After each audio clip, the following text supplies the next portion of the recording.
Merci de nous avoir choisis pour vous informer à la une de l'actualité. La nomination de Judith Toulouka Souminois est saluée de vive voix. Le choix du président de la République porté sur une femme, une première en RDC, réjouit particulièrement la junte féminine. Le Bureau conjoint des Nations Unies aux droits de l'homme a publié le principal tendance d'évaluation des droits de l'homme en République démocratique du Congo. Ces derniers a documenté 2110 violations et abus.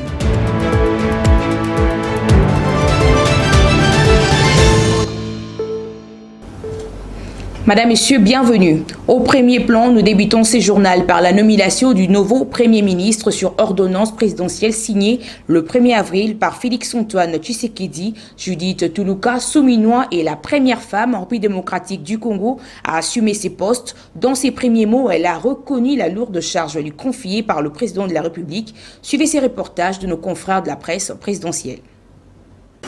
C'est un 1er avril d'une grande première pour la République démocratique du Congo. Est nommé Premier ministre, chef du gouvernement, Madame Judith Souminois Toulouka.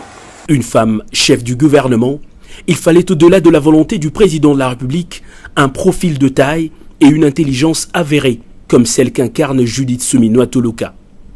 La fin de la journée de ce lundi annonçait les couleurs d'un grand événement avec la réception par le chef de l'État de Jean-Michel Sama-Lukonde, venu présenter le dernier rapport de sa gestion des affaires courantes du gouvernement. Dès sa sortie du bureau présidentiel, c'est son successeur qui prend place et apprend par le président de la République lui-même les nouvelles fonctions qu'il va assumer. Presque au même moment, et en direct sur la télévision nationale, le porte-parole du président de la République rend publique l'ordonnance avant que l'heureuse promue ne la rejoigne et ne prononce ses premiers mots.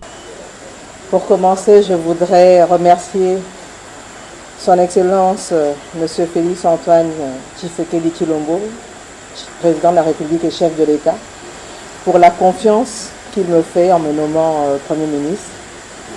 Je voudrais aussi rendre gloire à Dieu, le maître des temps et des circonstances, car c'est lui qui a voulu que ce soit aujourd'hui. Ainsi, je suis consciente de la grande responsabilité qui est la mienne. J'ai indiqué au chef de l'État qu'il pouvait compter sur ma loyauté pour l'aider à mener à bien le développement de notre cher pays, la République démocratique du Congo, et que nous puissions, sur base des 6 engagements qu'il a définis, au moment de son investiture, travailler pour la paix et le développement en République démocratique du Congo, que le peuple congolais puisse bénéficier de ce pays, des ressources qui nous ont été données par le Seigneur. La nomination de Judith Souminois Toulouka est une preuve de la marque de confiance du président de la République à la junte féminine. Première femme Premier ministre de la RDC, celle qui était encore ministre d'État au plan jusqu'à sa nomination, est une experte senior en développement international avec une expérience dans différents contextes nationaux et une expérience en gestion de changement. Bref aperçu du parcours de la nouvelle Premier ministre, Judith Souminois Toulouka a étalé ses compétences et son expérience avérée pour conduire les affaires au sommet du gouvernement. Moi, je suis Judith Souminois Toulouka, experte senior en développement international, avec une expérience éprouvée dans la gestion du changement. J'ai longtemps travaillé à l'élaboration des budgets, la mobilisation de ressources, la gestion de programmes au niveau de leur exécution, ainsi qu'au niveau du suivi et évaluation. La planification financière optimale et l'identification des besoins de ressources humaines dans le cadre des projets portant sur la consolidation de la paix et des institutions démocratiques ont toujours été parmi mes challenges. De manière globale, on dira que le défi principal, c'est la lutte contre la pauvreté, mais par rapport à ça, moi je travaille dans les questions de gouvernance, et donc dans ça, on parle de lutte contre la pauvreté, mais il y a quand même un certain nombre de points liés à la gouvernance qui doivent être à améliorer, et dans ça, notamment la restauration de l'autorité de l'État. Depuis plus de 20 ans, je travaille dans le domaine du développement, spécifiquement dans la gouvernance démocratique et la consolidation de la paix, y inclut la gouvernance du secteur sécuritaire. Dans mon expérience professionnelle passée, j'ai eu à systématiquement rechercher la cohérence et la complémentarité entre les différentes interventions qui contribue à la planification du développement en République démocratique du Congo. Animés par le souci des résultats collectifs, ensemble avec une administration engagée, nous renforcerons le dialogue permanent avec les acteurs impliqués dans une approche inclusive qui prend en compte les partenaires techniques et financiers, les organisations de la société civile, ainsi que les corporations du secteur privé. Je suis consciente que tout ceci ne pourra donc se faire qu'avec la conjugaison des efforts de tous. Toujours au sujet de cette nomination de Judith Suminwa Tuluka en qualité de Premier ministre chef du gouvernement, du côté de la majorité, on salue de vive voix le choix du président de la République porté sur une femme, une première en RDC, en partant des 1960 jusqu'à nos jours. Et à l'opposition, on estime que lorsque le sommet est dépourvu de vision, la suite n'en vaut rien. Suivez l'avis partagé de ces deux courants politiques. Nous sommes très ravis de la décision prise par le président de la République. Les attentes de la population sont énormes parce que le gouvernement précédent a trouvé la sécurité et il nous a laissé dans l'insécurité. Ce qui veut dire que les défis à relever pour Madame Judith sont très capitaux. Ça veut dire la sécurité du territoire national, le social du peuple congolais. Le peuple congolais veut manger, veut avoir accès facile aux soins médicaux, à l'éducation, à l'eau potable, à l'électricité. Tout ça, ce sont des défis à relever et nous croyons, vu la carrière et la compétence de Madame Judith, nous pensons vraiment que le président a fait un bon choix. Nous avons quand même du souci pour elle. Est-ce qu'elle va réussir à lever le difficulté que le pays est en train de traverser? Parce que le pays n'a pas de problème seulement de l'agriculture. Le pays a le problème de l'insécurité et le problème économique. Mais il faut que la dame soit plus qu'un homme. Elle doit oublier ses jarres. Elle doit prendre la casquette d'une combattante pour sauver ce pays. Sur le plan de gérance du pays, on a déshabillé Saint-Paul pour habiller Saint-Marc. Donc ils sont tous les mêmes. Il n'y aura rien de spécial dans le plan de gérance du pays, mais quand même sur le plan des décors, on a vu que nous avons une femme. Donc le pays a un bon décor, mais pas quelque chose de spécial par rapport à la gérance du pays. Toujours dans ces registres de nomination de Judith Suminwa Tuluka comme Premier ministre, les femmes congolaises louent de vive voix cette nomination. Denise Kupalisungi profite de cette occasion pour formuler des recommandations fermes à la nouvelle Premier ministre. D'abord, notre Premier ministre doit avoir un œil regardant sur les femmes, c'est-à-dire sur des postes nominatifs des femmes, des postes de responsabilité. Je vais donner des exemples des ministères. Par exemple, on doit avoir aussi des ministres femmes, des DG des entreprises, des mandataires aussi, et même au Sénat aussi, la chambre basse et la chambre haute aussi, on doit avoir aussi des femmes. Ça, c'est la première recommandation. Et la deuxième, je sais que la RDC, c'est un pays qui a plein de défis. C'est un pays vaste. Aujourd'hui, dans notre pays, nous avons la guerre qui est à l'Est. En tant que Premier ministre, chef du gouvernement, je sais et je crois en vous. Et je sais que vous allez faire quelque chose de bien et vous allez relever ces défis-là que vos prédécesseurs n'ont pas eu à relever. Alors, soyez aussi très concentrés. À travers vous, qu'on puisse voir que vous avez aussi laissé vraiment des empreintes. Que non, il y a une femme qui est passée et après vous, il y aura encore des femmes. Et que ça donne aussi l'élan. Je suis d'abord très contente et je tiens ici à remercier d'abord le chef de l'État, le garant du bon fonctionnement et les rois de la masculinité féminine. Alors, de nous avoir fait cette grâce. Et c'est une considération énorme de voir que pour la première, avoir une dame première ministre, c'est une fierté pour nous. Je suis très contente. Poursuivant ces journaux par cette nouvelle, le directeur général de l'autorité de régulation de la sous-traitance dans le secteur privé ASP Miguel Kachala Katembe a tenu une séance de travail avec la délégation de responsables des sociétés minières Teke Fungurume Mining TF, conduit par le président du conseil d'administration Wang Kan. Après leur échange, le patron de la sous-traitance dans le secteur privé en RDC a annoncé la liste de sous-traitants qui doivent bénéficier de marches au sein de la dite société d'exploitation. Le reportage est signé la cellule de communication de l'ARSEP. Ça y est, il n'y a plus aucun doute. L'ère de la tergiversation autour de l'application de la loi sur la sous-traitance arrive maintenant à son déclin. Tenez, tous les grands groupes multinationaux, ou presque, en RDC, s'alignent d'ores et déjà derrière la vision du président Tshisekedi dans ce domaine précis. C'est le cas du groupe CIMOC, qui a en son sein TFM et tant d'autres, qui acceptent volontiers de concéder un nombre important des marchés de la sous-traitance aux sociétés éligibles dont la liste sera bientôt connue. J'ai eu personnellement une conférence call avec l'actionnaire majoritaire du groupe CIMOC. Nous sommes mis d'accord sur les recommandations qui seront faites au courant de la semaine des sous-traitants par secteur d'activité. Nous avons fait un travail avec la Fédération des entreprises du Congo. Nous avons fait déjà un travail avec les autres corporations.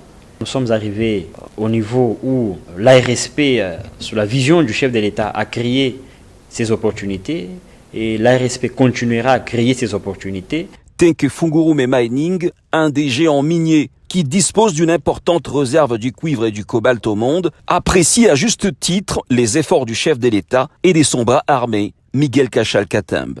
Le DG de la RSP a pour finir recommandé aux sous-traitants congolais de faire preuve de maturité et de professionnalisme afin de défendre positivement l'image du pays.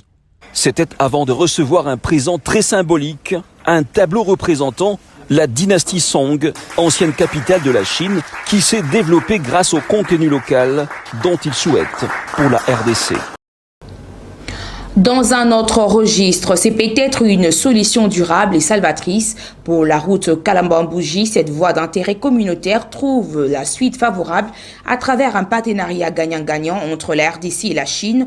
Cette route a été parmi les priorités au centre de l'entretien entre le directeur général de l'agence de pilotage, coordination et suivi de conventions, mais aussi de collaboration signée entre la RDC et d'autres partenaires.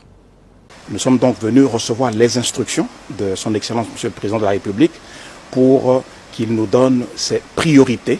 Et nous avons assimilé ces priorités-là que nous allons bientôt traduire en programme. Les priorités par rapport au programme, ce sont les routes. Les routes nationales font vraiment la préoccupation, l'objet de la préoccupation du chef de l'État.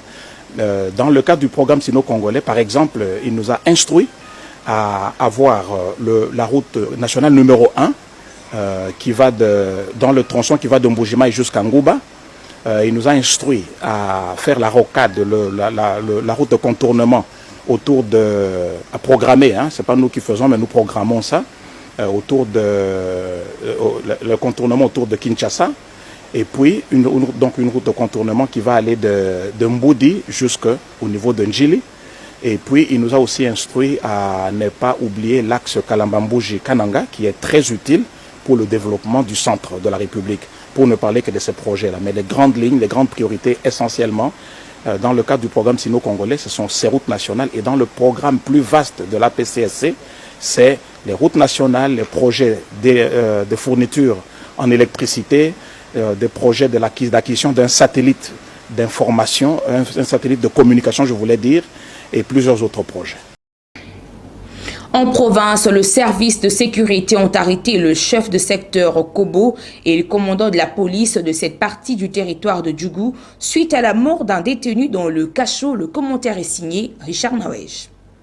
L'affaire remonte à un drame conjugal selon la société civile locale. Un homme nommé Michel Mouvoudi a surpris sa femme avec un autre homme dans une paroisse locale. Le week-end dernier, la femme et son compagnon se sont présentés le premier devant le chef de secteur machette à la main, accusant Michel de vouloir tuer la femme. L'accusé a été arrêté et placé dans le cachot de Kobo, dans une cellule isolée. Il a été retrouvé le dimanche gisant sur le sol, les intestins à l'extérieur, une machette à terre. Le président de la société civile de Gungu, s'adressant à un média de la place, exige un procès à flagrance contre le présumé auteur pour établir leurs responsabilités. Notons par ailleurs que le chef de secteur qui était en fuite et le commandant de la police ont été arrêtés par les forces de sécurité de Gungu. La société civile exige que les deux présumés auteurs soient jugés en procédure de flagrance. Le chef de secteur est rapidement transféré à Bulungu pour y être jugé. L'OPJ est aussi transféré à l'auditorat militaire, a déclaré Joachim Kusamba.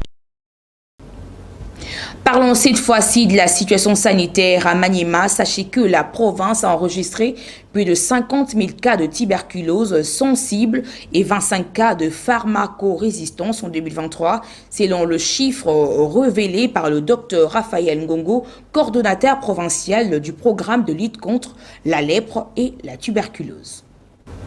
Toujours en santé, au moins 1 200 000 enfants de 0 à 59 mois sont attendus par la campagne de vaccination contre la poliomyélite dans la province de Kwilu.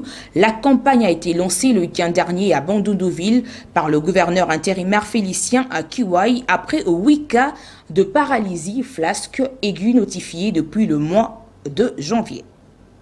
Au moins 1 200 000 enfants de 0 à 59 mois sont attendus pour la campagne de vaccination contre la poliomyélite dans la province du Kwilu. La campagne a été lancée le week-end dernier à Bandundu-Ville par le gouverneur intérimaire Félicien Kiwai après 8 cas de paralysie flasque aiguë notifiés depuis le début de l'année en cours. Il s'y est épinglé que la campagne va se dérouler pendant 4 jours. Le médecin coordonnateur du programme élargi de vaccination PEV en sigle, Steve Matoma, sensibilise les parents à faire vacciner les enfants pour le protéger du risque de contamination par cette maladie. Les vaccinateurs vont passer de maison en maison pour vacciner les enfants de 0 à 59 mois afin de le protéger contre la poliomyélite qui est un handicap entraînant des conséquences socio-économiques insurmontables pour la famille. Durant 4 jours, les enfants seront vaccinés pour renforcer leur immunité afin qu'ils ne soient pas victimes de la poliomyélite avec ses conséquences paralysantes, a déclaré le docteur Steve Matoma, médecin coordonnateur du programme élargi de vaccination. Cette cérémonie de relance de cette campagne a eu lieu au marché Binkumu à Bandundu-Ville.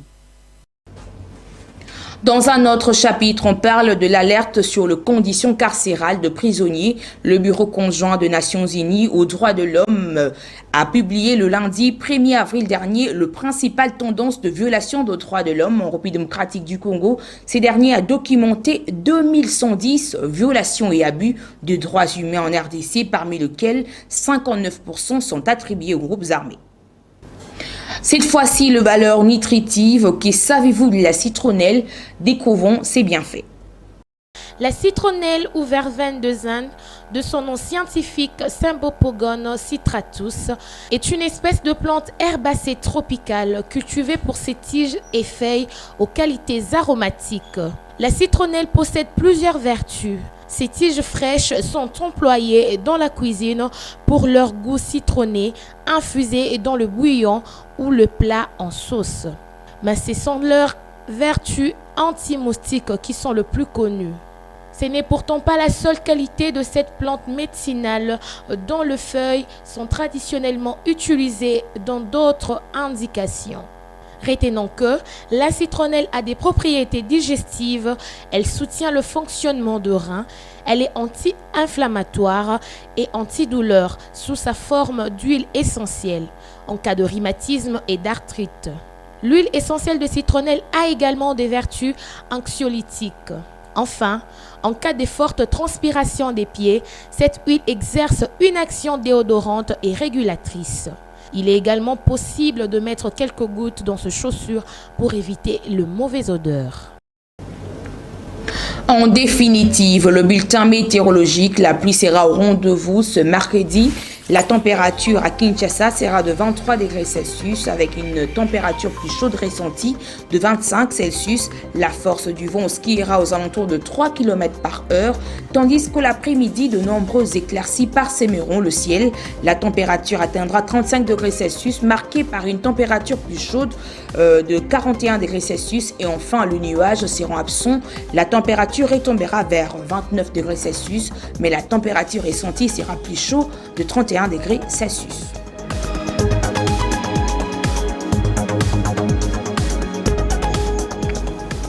C'est sur cette note que nous bouclons ces journaux, mais bien avant de nous quitter, le rappel de titre. La nomination de Judith Tuluka Suminwa est saluée de vive voix. Le choix du président de la République porté sur une femme, une première en RDC, réjouit particulièrement la junte féminine. Le Bureau conjoint des Nations Unies aux droits de l'homme a publié le principal tendance des violations des droits de l'homme en République démocratique du Congo. Ces derniers a documenté 2110 violations et abus.